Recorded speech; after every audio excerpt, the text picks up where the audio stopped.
ప్రేక్షకులకు నమస్కారం. ఈ రోజు మనతో పాటు ఉన్నారు ప్రముఖ ఆధ్యాత్మికవేత్త, ఆస్ట్రో న్యూమరాలజిస్ట్, శ్రీ విద్యా ఉపాసకురాలు శ్రీమతి జయప్రద గారు మనతో పాటు ఉన్నారు. మేడం గారితో మాట్లాడి మన సందేహాలని తెలుసుకుందాం. నమస్తే అమ్మ. నమస్తే అమ్మ. శ్రీమాత్రే నమః. మేడం గారు, ఇప్పుడు వృశ్చిక రాశి వారి లక్షణాలు ఎలా ఉంటాయి? వారు ఏ రాశి వారిని పెళ్లి చేసుకుంటే మంచిగా ఉంటుంది, ఏ రాశి వారిని పెళ్లి చేసుకోకపోతే బాగుంటుంది అనే విషయాలు మాకు తెలియజేయగలరా? తప్పకుండా అన్న. వృశ్చిక రాశి అనేది ఏంటంటే చాలా మంచి లక్షణాలు ఉన్న రాశి ఇది. కాకపోతే అంటే మనుషులు కొంచెం దూకుడు స్వభావంగా ఉంటారు, చూడడానికి కటువుగా అనిపిస్తుంది కానీ మనసు మెత్తగా ఉండేవాళ్ళు. సో వీళ్ళకి వివాహం చేసుకోవాలన్నా, వీళ్ళతో ఎవరు మ్యాచ్ అవుతారన్నా మనం చూసుకోవాల్సింది ఏంటంటే కంపల్సరీ చూసుకోవాలి. ఎందుకంటే వీళ్ళు కొన్ని విషయాల్లో చాలా డిసిప్లిన్ మనుషులు అనమాట. ఇది ఇలాగే జరగాలి అనేది ఒక రూల్ పాస్ చేసి ఆ ప్రకారం వెళ్ళాలనుకుంటారు. దాన్ని మార్చడానికి ఎవరిని చెప్పినా మార్చడానికి ఇష్టపడరు. వింటారా నేను, కానీ ఇదే ఫాలో అవ్వండి అని చెప్పేస్తారు ఫైనల్గా. ఇంత చెప్పింది పోయిందనే కొంచెం వాల్యూ తగ్గిపోయిందనే ఫీలింగ్ వచ్చేస్తుంది. సో ఎందుకంటే మనం చూసేది ఏంటి ఇక్కడ, మనస్తత్వాలు. సో వివాహం అనేది ఏంటి, ఇది రెండు మనసులు కలిసే సంబంధం. సో రెండు మనసులు కలవాలి అంటే ఖచ్చితంగా వాళ్ళని ఆత్మాభిమానం తక్కువైపోయిందని కానీ, లేదా వాళ్ళకి ఈగో పర్సనాలిటీ తగ్గించేసామని కానీ, లేదా ఈగో తెప్పించామని కానీ ఉండకూడదు. కానీ వృశ్చిక రాశి వాళ్ళ లక్షణం ఎలా ఉంటుందంటే, వాళ్ళని అనుకూలంగా చేయకపోతే గట్టిగానే మాట్లాడతారు. ఆ గట్టిగా మాట్లాడేది ఎలా ఉంటుందంటే అది తిట్టినట్టు కొట్టినట్టుగా అనిపిస్తుంది. పైకి వచ్చి మాట్లాడుతున్నారు ఏంటి, కొడతారా ఏంటి అని అన్నట్టు ఫీలింగ్ వస్తుంది. మాట్లాడే సౌండ్లో అరిచట్టు స్వభావం వస్తుంది. ఈ స్వభావాలు తట్టుకోవడానికి కొన్ని రాసులు అయితే అస్సలు మ్యాచ్ అవ్వవు, కొన్ని రాసులు మ్యాచ్ అవుతాయి. సో దీనివల్ల ఏంటి అంటే బేసిక్గా వాళ్ళకి అలా ఉండదు. కాకపోతే వాళ్ళ ఆలోచన విధానం, వాళ్ళు మాట్లాడే విధానం అంత స్పీడ్ వచ్చేస్తాయి, వాయిస్ అంతే. ఓకే, మాటలు అలాగా గాంభీరంగా అనిపిస్తుంది. కానీ వృశ్చిక రాశి అంటేనే కొంచెం వాయిస్ క్లారిటీ ఉంటుంది, గట్టిగా ఉంటుంది, స్ట్రాంగ్ ఉంటుంది. మనం చాలా మంది సినిమాలు చూస్తే విలన్స్ వాయిస్ లా ఉంటుంది, అలా వాయిస్ కూడా ఉంటాయి, కానీ మనసు మాత్రం మంచిగా ఉంటుంది. కొంతమందికి వాయిస్ ఉండదు కానీ ఆలోచన స్ట్రాంగ్గా ఉంటుంది. అది ఇంత పట్టింది పట్టు, తాను పట్టిన కాలికి మూడే కాళ్ళు కుందేలు అని చెప్పి ఉంటుంది కదా, అలాంటి సామెత చెప్పినట్టుగా ఉంటారు వీళ్ళు. ఈ లక్షణాలు ఎక్కువగా ఉంటాయి. సో వీళ్ళకి ఏ రాశి వాళ్ళు ఇచ్చి పెళ్లి చేయాలంటే ఖచ్చితంగా మనం చూసుకోవాల్సింది ఏంటంటే, కొన్ని రాశులు అస్సలు పడవు వీళ్ళకి జనరల్గా. అందుకే చాలామంది వృశ్చిక రాశి వాళ్ళకి వివాహం అయ్యి వైఫ్ పిల్లలు దూరంగా ఉండి సంపాదించుకుని వీళ్ళ డబ్బు అమ్మకి బ్యాంకులో అకౌంట్లో వేసి పంపిస్తుంటారు, చూస్తూ ఉంటారు. కానీ వాళ్ళు ఆ వైఫ్ ఇష్టపడదు ఉండడానికి, ఇతనితో ఉండడానికి ఇష్టపడదు. కానీ వీళ్ళకి మాత్రం వాళ్ళంటే ప్రాణం. ఓకే. అలాగే అమ్మాయిలు తీసుకుంటే వివాహం అబ్బాయి ఇష్టపడకపోయినా ఈ అమ్మాయి మాత్రం అతన్నే భర్తగా భావించి అలా ఉండిపోతుంది. చేసుకోవాలనుకోదు, ఇంకో వివాహం చేసుకోవాలనుకోదు. సో తన ఇష్టం, తను ఇంకో పెళ్లి చేసుకున్నా, తను ఏం చేసుకున్నా ఈ అమ్మాయి మాత్రం చేసుకోవాలనుకోదు. ఇంకా అయిపోయింది, ఒకసారి అయింది కదా, సరే వదిలేయండి అని చెప్పి ఉండిపోతారు. సో ఇలాంటి పర్టికులర్గా ఉండే వాళ్ళకి కరెక్ట్గా చూసి చేయకపోతే జీవితాంతం పెళ్ళైన బ్రహ్మచారులుగా ఉండవలసి వచ్చే అవకాశం ఉంటుందా, అది జరుగుతుంది. అందుకని మనం ఇక్కడ ఖచ్చితంగా చూసుకోవాల్సింది. ఇప్పుడు నేను చెప్పేది ఏంటంటే, వృశ్చిక రాశి వృశ్చిక లగ్నం, వృశ్చిక రాశి వృశ్చిక లగ్నం, ఈ రెండు అంటే జాతకంలో date of birth, time of birth కరెక్ట్గా ఉంటే దీన్ని లగ్నం కింద చూస్తారు. ఈ లగ్నం వాళ్ళు ఏ లగ్నం వాళ్ళని వివాహం చేసుకోవాలి. సో టైమ్ ఆఫ్ బర్త్ సరిగ్గా తెలియని వాళ్ళకి ఓన్లీ డేటే ఉంది, లేదా డేట్ కూడా తెలియదు, నామరాశి అంటే పేరుతో మాకు ఈ రాశి వస్తుందని చెప్పారు. సో అలా చూసుకునే వాళ్ళు కూడా వృశ్చిక రాశి. సో వృశ్చిక లగ్నం వృశ్చిక రాశి ఈ కాంబినేషన్స్లో ఉన్న వాళ్ళు ఖచ్చితంగా ఏ లగ్నం వాళ్ళు కానీ ఏ రాశి వాళ్ళు చేసుకోవాలి అని చెప్తున్నాం. ఇప్పుడు వీళ్ళు ఖచ్చితంగా తులారాశి తులా లగ్నం వాళ్ళని చేసుకోవద్దు. ఓకే. తర్వాత ధనస్సు లగ్నం వాళ్ళని చేసుకోకూడదు. అందుకని వీళ్ళకు ఉండే తత్వం ఏంటంటే, తులారాశి వాళ్ళకి సెన్సిటివ్ మనస్తత్వం. ఏదైనా గట్టిగా మాట్లాడితే కళ్ళలో నీళ్ళు వచ్చేస్తాయి ఆడపిల్లలకి.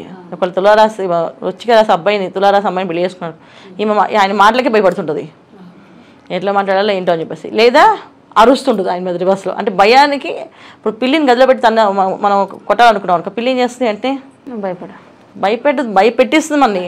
అవును, అర్థమైందా? పిల్లి బయట పారిపోతుంది, సరే కాదు ఒక గదిలో పెట్టి బంధించి కొడదాం అనుకున్నా అది పుల్లో మారుతున్నప్పుడు, అందుకే తన ప్రాణం తను కాపాడుకోవాలి. సో ఈ లక్షణంలో ఉండే కాంబినేషన్ అంటే తులారాశిలో అమ్మాయిలు కానీ అబ్బాయిలు కానీ ఏంటంటే, ఉంటే భయంతో బోళాగా ఉంటారు, లేకపోతే భయంతో ఎక్కువ అరిచేస్తారు. ఓకే. అది అరుపు అంటే వాళ్ళకి ఏదో కొత్తగా కావాలని అరపడం కాదు, భయంతో అరుస్తారు, భయానికి, అందుకని నచ్చదు. సో వృశ్చిక రాశి వాళ్ళకి వీళ్ళకి పడదు.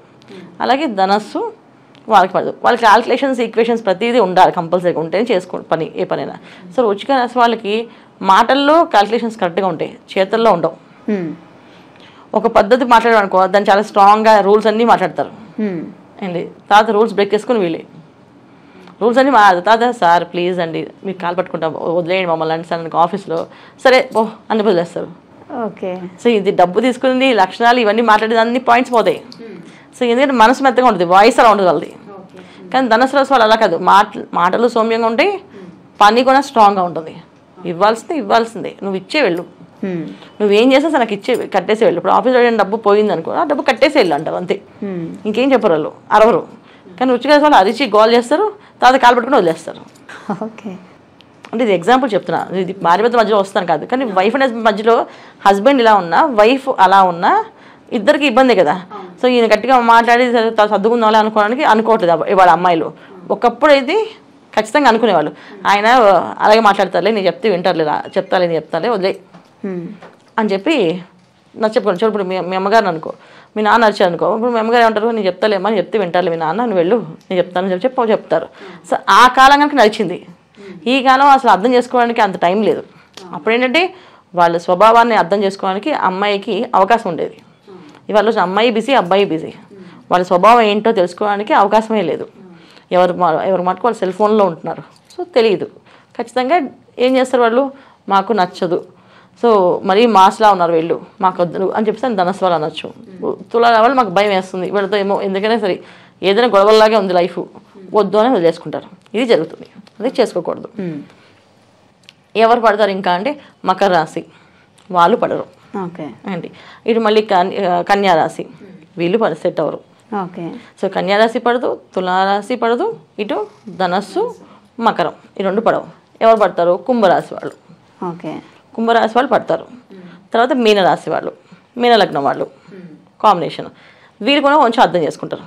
నెక్స్ట్ మేషరాశి, ఓకే, వీళ్ళకి అర్థం అవుతుంది, ఈ కాంబినేషన్స్ అర్థం అవుతాయి. సో ఈ కాంబినేషన్స్ చేసుకోవడం వల్ల ఏంటంటే వీళ్ళు అర్థం చేసుకోవడానికి వాళ్ళు కొంచెం స్పేస్ తీసుకొని అర్థం చేసుకుంటారు. అంటే వాళ్ళకున్న కొంచెం ఓర్పు సహనం ఎక్కువగా ఉంటాయి ఆ రాశి వాళ్ళకి వీళ్ళ విషయంలో. సో తను ఇలా ఎందుకు బిహేవ్ చేస్తున్నారు, కరెక్ట్గానే చేస్తున్నారు లేదా ఏదైనా ఇబ్బంది ఉందా, నా వల్ల తప్పు ఉందా అని తెలుసుకొని కొంచెం స్పేస్ ఇచ్చి ఆలోచిస్తే బాగుంటుంది. సో ఇలా చేసుకోవడం వల్ల చాలా బాగుంటుంది. ఇప్పుడు మనం చెప్పిన విషయాల్లో ఓన్లీ వివాహానికి సంబంధించి మాత్రమే చెప్తున్నాం. అవును. కొంతమంది పెళ్ళైన వాళ్ళు ఉంటారు కదన్నమాట. ఇప్పుడు ఆల్రెడీ మీరు చెప్పేది ఏంటి, కాబోయే పెళ్ళి ఇట్లా చేసుకుంటే ఇలా చేసుకోని చెప్పి చెప్తున్నారు. కానీ ఆల్రెడీ మాకు పెళ్ళయిందండి, సో మా పరిస్థితి ఏంటి, ఆ సమస్యకి ఏమైనా పరిష్కారం చెప్పగలుగుతారని చెప్పి చాలా మంది అడుగుతుంటారు. అటువంటి వాటికి ఏమైనా పరిష్కారం ఉందా అమ్మ? మనం వివాహం నెక్స్ట్ వచ్చే జనరేషన్ వాళ్ళు వివాహం చేసుకుంటే ఇలా చేసుకుంటే వాళ్ళకి సాత్వికమైన పిల్లలు పుడతారు, మంచి మానవ విలువలు తెలిసిన వాళ్ళు అవుతారు. వీళ్ళు ఒక భార్యాభర్తలు ఇప్పుడు రాని కాలంలో ఏమవుతుంది, విడిపోవడం ఎక్కువైపోతుంది. కానీ అలాంటి కాకుండా వివాహానికి ఒక బంధం అనేది ఉంటుంది, దానికి నిలబడి ఉండాలి, కట్టుబడి ఉండాలి, కష్టమో సుఖం భరించాలని చెప్తున్నాం మనం. ఆల్రెడీ కష్టమో పడుతున్నారు, నిజమో పెళ్ళి అయిపోయింది, వాళ్ళు ఈ విషయాన్ని తీసుకోవద్దు మైండ్లోకి. మీరు తీసుకోవాలనుకుంటే చేయాల్సిన పరిహారం ఏంటంటే తనకి ఏవేవి నచ్చుతాయి. ఇప్పుడు ఈ లక్షణాలు చెప్పాం కదా, ఈ లక్షణాలు ఒకవేళ ఆయనకు ఉంటే ఏమేమి చేయొచ్చు ఆడవాళ్ళు. ఒకవేళ మగవాళ్ళు ఈ వీడియో చూస్తే మా వైఫ్కి ఈ లక్షణాలు ఉంటాయా, అయితే ఈ లక్షణాల వల్ల ఈ అమ్మాయికి ఏం చేయొచ్చు అని సర్దుకోవడానికి దాన్ని అంటే ఒకవేళ -పాయింట్స్ ఏమైనా మీకు వాళ్ళ దగ్గర ఉంటే ఆ -పాయింట్ ప్లస్ పాయింట్స్ చేయడానికి ప్రయత్నం చేయండి. అంతేగాని ఇది చెప్పారు కనుక మన ఇద్దరు విడిపోదాన్ని ఈ వంకతో మాత్రం విడిపోవద్దు. ఎందుకంటే విడిపోవడానికి చెప్పట్లే మనం, కలిసి కాపురం చేసే వాళ్ళకి మనస్తత్వాలు కలవాలి కనుక ఆ మనస్తత్వాలు ఇలా చేసుకోండి, కనీసం తల్లిదండ్రులు బాధ పెట్టుకుని ఉంటారనేసి. ఇప్పుడు ఒక పెళ్లి చేయాలంటే ఎంత ప్రాబ్లం అమ్మా, అన్ని ఫ్యామిలీస్ వెతకాలి, చూసుకోవాలి, చూడాలి, సంబంధ బాంధవ్యాలు కరెక్ట్గా ఉన్నాయో చూడాలి, ఫ్యామిలీ బాగుందో చూడాలి, అబ్బాయి ఉద్యోగం చేస్తారో లేదో చూడాలి. ఇంత ఆడపిల్ల వాళ్ళకి.